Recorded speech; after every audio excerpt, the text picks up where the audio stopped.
Yes, I did add drip to my game. And yes, I haven't uploaded for a month. So let me do a quick recap for newcomers. My name is some random dev, and this is my game Wind Blast, a multiplayer game about pushing each other with leaf blowers until someone falls off the map. Yes, pretty basic. And you might think, shouldn't you be making the game look more polished and addictive instead of adding drip? And to that I say yes. So let's literally rebuild the entire multiplayer system of the game from the ground up. That's not what I meant.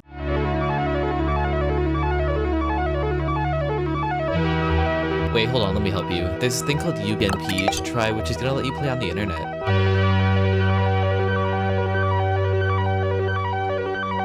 Oh my god, it's finally over. How long has it been?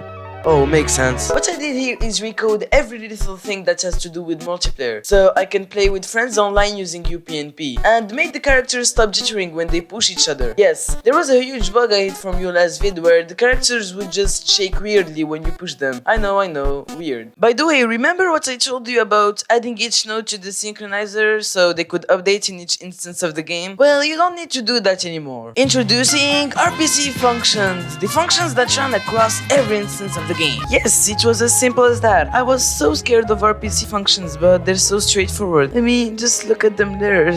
So scary. Anyways, now that we've made the game actually work, let's add the drip. No, you still have to add a better way to connect it to other people. Username, scores, more practical effects, an effect to a new dash, pause menu, camera shake, دجاجة محمرة. Yes, I added all of that. And I'm not even gonna try to explain how, cause most of this stuff is still pretty buggy and in development. Let's just say the game looked from this to this. I added multiple particles, sound effects, new UI. Heck, I even learned how to make good music for a possible soundtrack. Begged a friend from school to help me with the game and the pause menu in a multiplayer game. I know, revolutionary. But we have a working game, so time to add the drip. When I'm talking about the drip, I'm specifically talking about the cosmetics. Basically, because this is just a prototype, I'm just gonna make a simple UI, letting you choose your head, torso, and hand. And to add that, I'll have to remake the entire art and reorganize it into multiple limbs, so I can reassemble them later myself in code. And I took this opportunity to remake the entire way I animate the characters. Basically, the animations were completely 2D, which means there was no depth in them. And because I cut the limbs of each character, that means I can rotate each one of them in the 3D axis, which makes me able to make stuff like this. But before making the skin, let me explain to you why this is gonna be the most painful thing I'm ever gonna do that is related to game dev. Making a skin basically works like this. You take the default skin, paint over it, cut it into multiple limbs, export the limb, cut the transparent space, organize everything in the file. Yep, this is infuriating, but the drip skin is worth it. So here are the skins I made: Shadow Wizard Money Gang reference, Firefighter, and finally